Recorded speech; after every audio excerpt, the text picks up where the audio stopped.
మచ్చలున్న చంద్రుడైనా పచ్చి విసపు నాగులైనా చంతను చేర్చే దేవా మా చింతలు తీర్చగరావా నెర నమ్మిన దైవం నీవే రాయుడా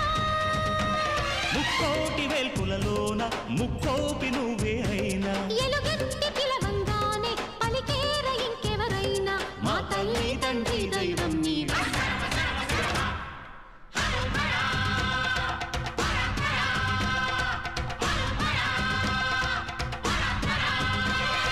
ఢమ ఢమ ఢమ ఢమ గుంట ఢమరుకం మోగే